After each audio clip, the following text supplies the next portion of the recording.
We're just two friends who love the movies, call each other every morning. Hey, I see you're at a party right now. Why do you say that? I hear music in the background. Your Yeah, your feet moving around like you're dancing. yeah, just my usual Panera party, invite only. Dude, that's awesome, dude. That's awesome. You know, it's funny, man. I was just talking, not about you, but when you called, I was just kind of getting off the phone with Lori and Chloe, and she was telling me that Chloe was coughing a little bit, and that Oh, they were, well, they were just trying to think about whether or not they should go to this thing that they go to on Wednesdays. They go to like a Bible study group or something, and she didn't want to like get other people sick, and we were just kind of talking through it, and Chloe, she coughed a little bit, and I was like, elbow, elbow, you got to sneeze in your elbow. Do you remember what I'm quoting? you got to sneeze in your elbow? Yeah, Oh my gosh, is it it's a movie, I'm assuming. it's not a movie, man. It's one of these it's one of those deliveries that stayed stuck in my head ever since I first heard it. And when I first heard it was in 2019, I think, or 2020. When you came out, you decided to release a, a COVID-19 album. Oh. And there's a weird song, and What's listeners, it every called? song, every song on that album is weird. But there's a weird song among weird songs where Sam tells a story about going to the grocery store and being kind of perturbed at how the parents aren't wrangling their kids. And he kind of, at one point, takes a moment to chastise one of the kids. And he says, elbow, elbow, you got to sneeze in your elbow. And so I say that all the time now, even in times where it doesn't like relate. When I'm just like, when I somebody cuts me off in traffic, I'm like, elbow, elbow, Elbow. you gotta sneeze in your elbow. Elbow. Oh man, I'm trying to think of the song that is. Dude, I mean, it's the that supermarket one, so I don't know. that was a weird time in Yeah, it life, was. and I so was therefore, begging you not to release that album too, because I was like, you got this great backlog of songs. What are you doing? But Sam's just like Bruce Springsteen in Springsteen Deliver Me from Nowhere. And he said, this is what I'm going to release. And I said, okay, I'm going to support you. And so I went to battle with this, with the music production company heads, toe to toe. I said, this is what we're releasing, and this is how we're releasing it. No dude. questions asked. Hey, look, there's a lot of fun tracks on there. It is indeed weird. It is like a fever dream, very much like that time. But I do think it has one of my best songs on there, and that's a lot coming from me. You thinking about Not Much to Do? Yeah. Yeah, that's a good one. I sing that one a lot too. But I mean, I've got a Kahuna on my hands. I think it's a Kahuna. It's an Okay, Academy Award nominee. I got one as well. All right, you want to go first? No, you go first. Okay, so I watched If I Had Legs, I'd Kick You. Ah, nice. I've been waiting to talk to you about this one. Yeah, this is Okay. a confounding movie, but I Okay. think in a good way at the end of the day. Um, I think there's been a lot of comparisons drawn to Die My Love because of the subject matter, and it's leaps and bounds ahead of that one in terms of just style and And the quality. direction. Yeah, basically. Now, I do have my gripes with it, that's for sure. Okay. There's something weird in the water right now, in terms of the theme of this movie that goes beyond, like, oh, parenting can be hard and, moms aren't as appreciated. It's beyond that, okay? Yeah. There's something sort of sinister underneath this thing. But it's done by Mary Bronstein, who is the wife of uh, Josh. Bronstein. Josh. Josh? No, it's not Josh, is it? Yeah, I think it is Josh. Robert Bronstein, or I want to say Oh, something. okay. Never mind. Because yeah, he works with Josh Safdie on Uncut Gems, Good Time, Marty Supreme. But she wrote and directed this, and she did a fine job, especially on the directing. I thought the Yeah, scenes at the motel were really well realized, and of course, Rose Byrne is nominated, and she gives a great performance. I don't. I think there's probably some other performances out there I would have traded her out for, but she is awesome. She's a great actress, and Conan does what he needed to do, which is not distract Conan O'Brien. Goes through the comedian to dramatic actor pipeline, playing a therapist. yeah. So that's a good and interesting role. Dude, there's so much about this movie that I miss movies like this that kind of have like a level of weirdness that feels justified, and I know it's very subjective, but I with this movie I was thinking about it for a long time after. I was like, what did that mean? Like, what was up with this part? Or like, did you that was crazy. And like I was like staying up late Googling like what is it, holotropic it's not holotropic. Some kind of breathing technique that's featured in the movie. And Yeah. what you're supposed to do is to simulate hyperventilation to have like an altered state of consciousness come over you because it like does something weird with the chemistry of your brain. Uh, so I was just like up late researching videos on how to do it, and I was like, am I gonna have a trip right now? And I was like, wait a minute, I need to go to bed. So yeah, it's a pretty weird movie. What did you think of it? Yeah, I mean, I think I think I enjoyed it a little bit more than you, but I didn't love it. I would say I'm surprised by your comment on Rose Byrne. I thought she was just phenomenal. I've been watching hers since That was my comment on Roseberry. no, no, no. What no, you said that you would have switched her out for someone else. Yeah, I think so ultimately because it's more of like the great work that she's been putting in over time. I guess you could say that she deserves to finally be recognized for it. But I disagree with that. I think this is one of her best performances. In fact, if it had not been for Jessie Buckley, I think Rose Byrne would have probably been the front runner. I think Yeah, it's man. more the type of movie that it is that's prevented her being the front runner.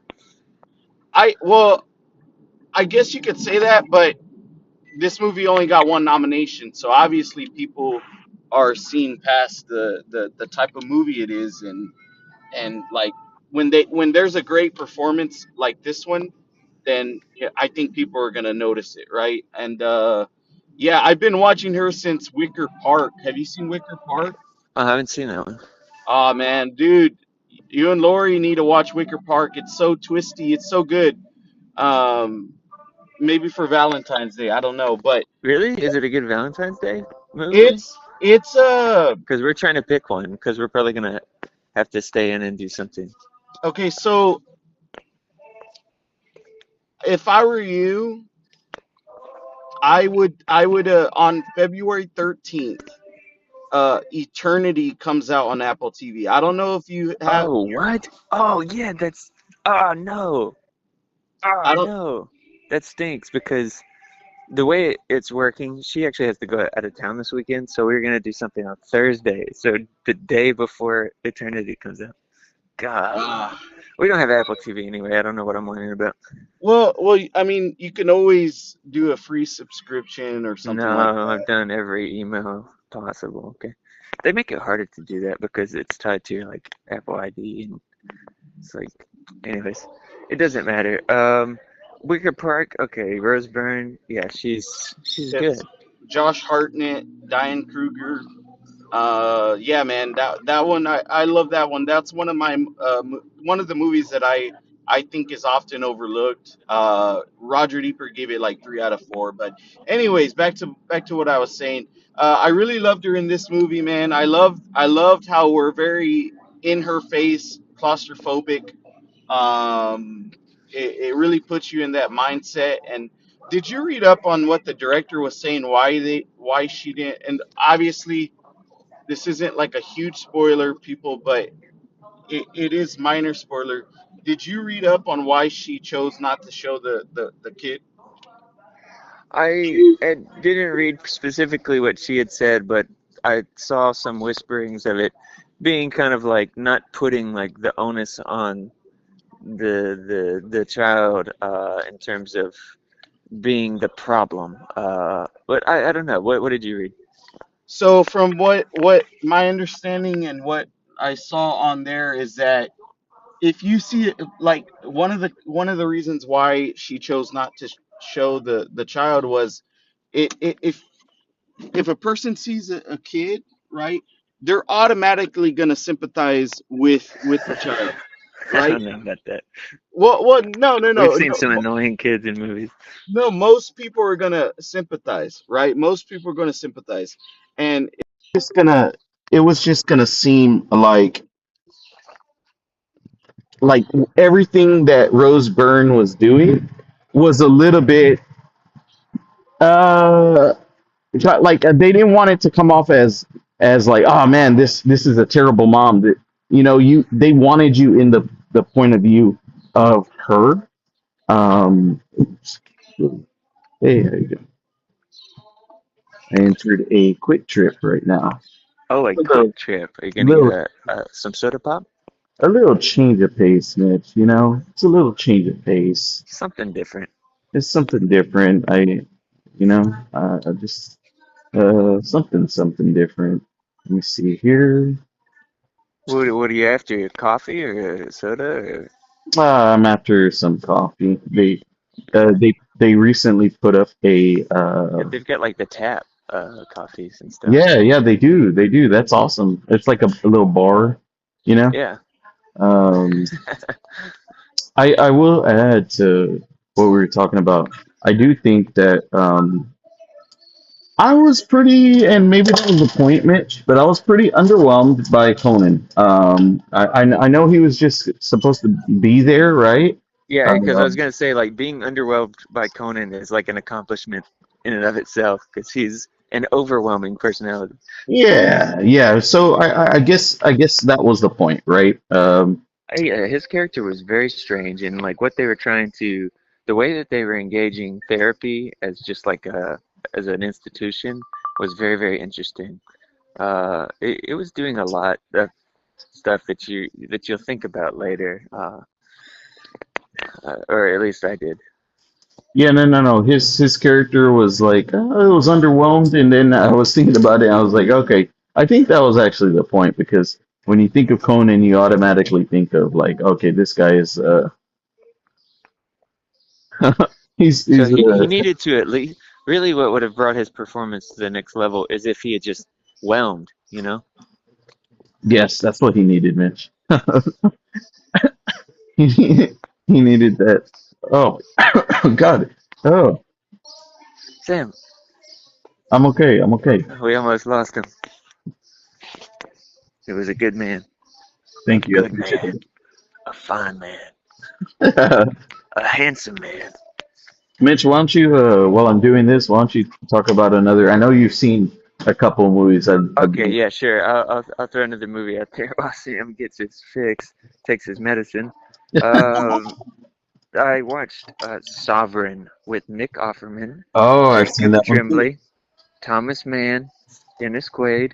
I think this movie is so good. I think this movie is one of the more melancholy movies, one of the more Yeah, sad, ineffably yeah. sad movies that I've seen in a long time. And just the ability to accomplish that is not nothing. Like you could have a bunch of sad things happen in your movie, Mm-hmm. sure, but this movie is imbued with sorrow. And I think it has a lot to do with the fact of our having to behave, decide on things, lead other people, authority pipelines, and how we have to engage with them, and how you could fail massively, and how things could happen to you that could send you off your rocker. Yeah, It's such an upsetting and beautiful film with great performances across the board, and I think it's another movie that'll make you think. I wasn't really familiar with that movement so much. Uh, is and it almost is it's not that pertinent. This movie's like a parable. It's very sweeping in its scope, but it's very small yeah. in its circumstance. So I will say, Mitch. I didn't love it as much as you, but I did like it a lot, right? I did like, obviously, I love Nick Offerman, love the performances throughout. And I will say, the ending is probably one of my favorite endings of 2025. Well, I, it's spoiler territory, but tell me more about that. so there, it goes back to something that Dennis Quaid was telling his son earlier in Yes, the yes, film. that was such a great piece of writing. And of course, That, I mean, I kind of caught. I was like, by the time the funeral was over, I was like, the baby's gonna cry. He's gonna go pick it up. I was like, that you have to write that in. It was such a good setup and payoff. yeah, You're right. yeah, it needed, like, even though I was like, okay, this may happen in the back of my mind, I was like, this will more than likely happen. It still didn't take away from how like powerful it was, No, right? no, no, no. It And had to happen. I thought that was just very beautiful, man. I just I very, very completely beautiful. agree. And you Um, know what I was thinking too about the end? You get the funeral, but it's like you never hear of or mention the two people you've been with for most of the movie again. And at the funeral, when they're singing this song, it's a beautiful song. It's called, I think it's called a farewell song or something like that. I think it's like a Catholic hymn of some stripe.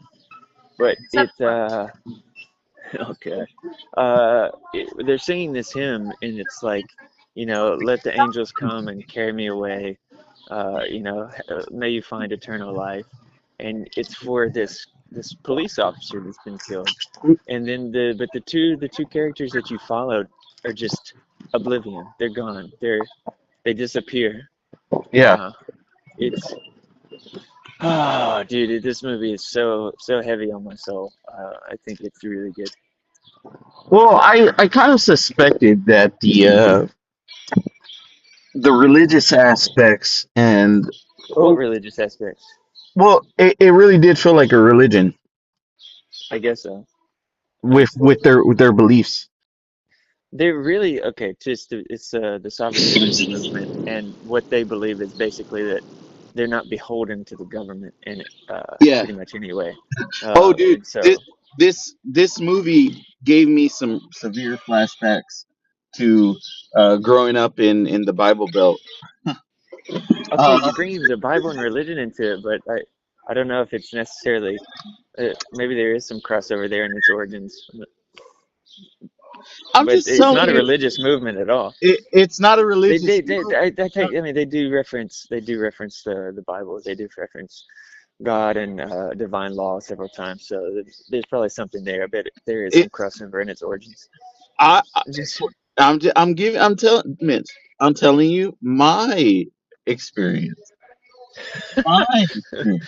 This isn't well, your experience. Hey, no, if no, you, no. it, It's your experience, but there's also some objectivity here that I'm what trying I'm to bring to saying, bear.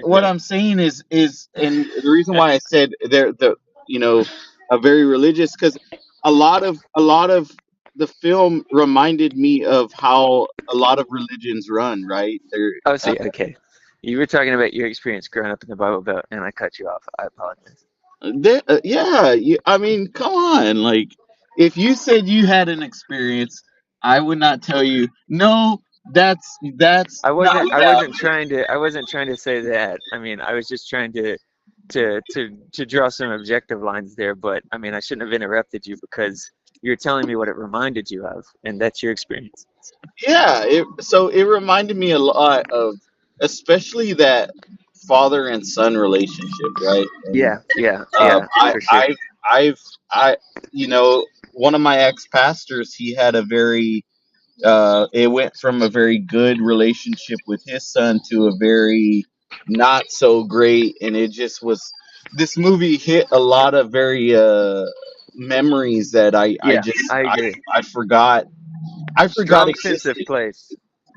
Like Yeah, you recognize these types of people. You've met these people, maybe not to their total extreme, but you've met these people and you've been in these places where they're at. yeah, And that was exactly. a big You accomplishment of the movie. you know the scenes when they're going places and they're doing their presentations, right? Uh-huh. Yeah, That was almost, it felt almost like the days whenever we would go and go sure. to different towns and go preach. my Yeah, dad would go preach. yeah. Very very yeah. I think this movie is just like I don't know. And then of course Nick Offerman is the quote unquote pastor, right? And then you have the pastor's son. So I think I'm surprised you didn't really see those aspects of it. There's a I lot. do. I think I do see what you're saying, and I think my response, yeah, it's like because as you're saying that in retrospect, they did kind of bring up. I was just saying like the sovereign citizen movement is not at its core a No, no, religious no. I'm not. movement, but No, not the movie, no, but yeah, there's not the definitely not some movement. I mean, crossover, I guess, with ideas of for lack of a better word, Christian nationalism and so on. But yeah, there's some interesting dogs to chase there, and they yeah definitely had that the feel that you're talking about of like an itinerant pastor. But dude, it was so funny when you said ex-pastor because I thought, like what if he had just said my ex? And it's like because like you always whenever somebody just shortens ex whatever to ex, they always mean like a romantic partner. But yeah. you could shorten X anything to X. It's like my ex. It's like, no, no, no, my ex boss. Oh, what? Oh, Okay. like yeah. I mean, if I would have said my ex girlfriend, it would have been a little weird. You're like, my ex used to go around with, his son, and they had a better. I was like, what? Wait, what? Your ex? No, my ex pastor. Okay. You should finish that sentence. Yeah. Well, I'm glad you loved it, man. Glad you really liked it. The movie that I was gonna discuss is a Kahuna. I think. Uh-oh. Mm, I'm biting into my croissant sandwich. Oh, come on the air? Have some respect. What? I'm sorry. I'm hungry. You were about to talk about a movie, and you chose that Mm. moment to take a bite? It looks so good. Anyways, um, the one that I was gonna talk about was a movie called Sedat. Oh yeah, yeah. That one sort of feels like it's kind of flickering. I mean, it's an international picture nominee. Dude, It may maybe some other things, but I know you have love for F1, and F1 is most likely gonna win Best Sound Design. But dude, you think Sriracha should? oh yeah, man, the sound design in this movie is pretty much like another character. Remember Zone of Interest? Yeah, You know how sound really played a big part of the film? yeah. This one is like that. Oh wow, This, that's cool. this one is about a father and son out in the Moroccan desert, Oh uh, go, snap. going to raves because they're trying to locate uh, his daughter, which is the little boy's sister, who has been Oh missing for dude, 5 months. this premise is so good. Into the underworld to save a child. Dude, oh, well, it's not a child. Yeah, she's an adult. Well, she's a young adult. She's like, I don't know, like 19, 20, I think. Yeah. But she's been missing for five Hey, months. and her name is Sriracha. No, I'm gonna leave. I'm gonna let you try to find this The film. club is called Surat, the club where they find her. Mm-mm. Okay, Surat is a fruit that they find in the desert growing on a cactus. Yes, you got it right Okay. there. Anyways, dude, I'm not gonna speak more on it. I'll just say that this movie surprised me in many, many ways. Well, good. Um, So it's a positive thing, right? You liked it. uh, so the majority of it, I was really liking it. Very odd filmmaking. It's a part of the movie is like a dance movie, right? And look, I just can't speak on it because I don't want to reveal things that happen because it's gonna take away from your experience. Okay. I mean, I don't know if I'll get to it or not. I mean, I've still got to watch Never Back Down from the 2000s.